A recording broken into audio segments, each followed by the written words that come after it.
ഇനി നമ്മൾ പോകുന്നത് ഇന്ന് ഇത് സംഭവിക്കും.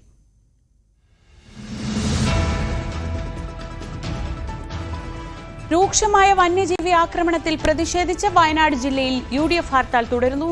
രാവിലെ 6 മണി മുതൽ വൈകിട്ട് 6 വരെയാണ് ഹർത്താൽ. അവശ്യ സർവീസുകളെയും പരീക്ഷ, വിവാഹം, പള്ളിക്കുന്ന് തിരുനാൾ എന്നിവയെ ഹർത്താലിൽ നിന്ന് ഒഴിവാക്കിയിട്ടുണ്ട്. രാവിലെ ഹർത്താലിനെ തുടർന്ന് വാഹനങ്ങൾ തടഞ്ഞ സമരക്കാരെ അറസ്റ്റ് ചെയ്ത് നീക്കിയിരുന്നു.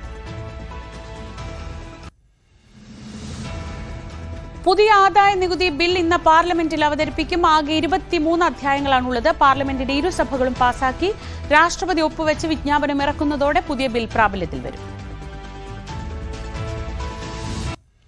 പട്ടികജാതി പട്ടികവർഗ വിഭാഗക്കാർക്കുള്ള പ്ലാൻ ഫണ്ട് സംസ്ഥാന സർക്കാർ വെട്ടിക്കുറച്ചെന്ന ആരോപണം പ്രതിപക്ഷം ഇന്ന് നിയമസഭയിൽ ഉന്നയിക്കും. റൂൾ 50 നോട്ടീസായി വിഷയം കൊണ്ടുവരാനാണ് പ്രതിപക്ഷ നീക്കം. സംസ്ഥാന വയോജന കമ്മീഷൻ ബില്ലും വ്യാവസായിക അടിസ്ഥാന സൗകര്യ ഭേദഗതി ബില്ലും സഭ ചർച്ച ചെയ്യും. ബജറ്റിലേക്കുള്ള ഉപധനാഭ്യർത്ഥനകളുടെ ചർച്ചയും വോട്ടെടുപ്പും ഇന്ന് നടക്കും. പാതിവില തട്ടിപ്പിൽ സായിഗ്രാം ചെയർമാൻ KN ആനന്ദകുമാറിന്റെ മുൻകൂർ ജാമ്യാപേക്ഷ ഇന്ന് പരിഗണിക്കും. തിരുവനന്തപുരം സെഷൻസ് കോടതിയാണ് പരിഗണിക്കുക. തട്ടിപ്പ് കേസ് ക്രൈംബ്രാഞ്ചിന് കൈമാറിയതിന് തൊട്ടു പിന്നാലെയാണ് ജാമ്യാപേക്ഷയുമായി ആനന്ദകുമാർ കോടതിയിലെത്തി.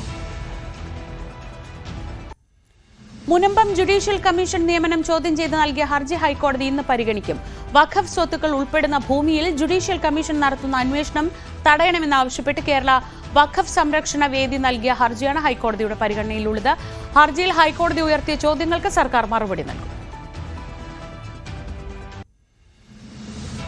പത്തനംതിട്ട റീന കൊലക്കേസിൽ ശിക്ഷാവിധി ഇന്ന്. കേസിൽ ഭർത്താവ് മനോജ് കുറ്റക്കാരനാണെന്ന് കോടതി കണ്ടെത്തിയിരുന്നു. മനോജിനെതിരെ കൊലപാതകം, തടഞ്ഞുവെക്കൽ എന്നീ കുറ്റങ്ങൾ തെളിഞ്ഞു.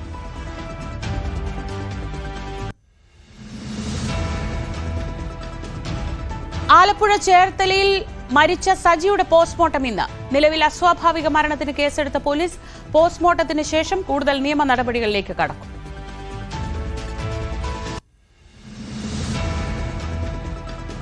ഉമാ തോമസ് MLA ഇന്ന് ആശുപത്രി വിടും. 46 ദിവസത്തെ ആശുപത്രി വാസത്തിന് ശേഷമാണ് MLA വീട്ടിലേക്ക് മടങ്ങിയെത്തുന്നത്. ഇന്ന് വൈകിട്ട് കൊച്ചി റെനി മെഡിസിറ്റിയിലെ ഡോക്ടർമാർക്കൊപ്പം MLA മാധ്യമങ്ങളെ കാണും.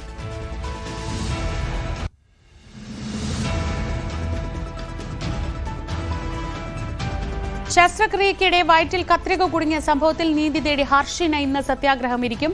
രാവിലെ 10 മുതൽ വൈകിട്ട് 5 വരെ കോഴിക്കോട് കിഡ്സൺ കോർണറിലാണ് സത്യാഗ്രഹം.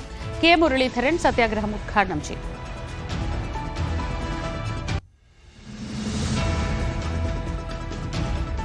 ചന്ദർകുഞ്ച് ഫ്ളാറ്റ് പൊളിക്കലിൽ ആദ്യ യോഗം ഇന്ന്. കളക്ടറുടെ ചേംബറിൽ രാവിലെ 12 മണിക്കാണ് യോഗം.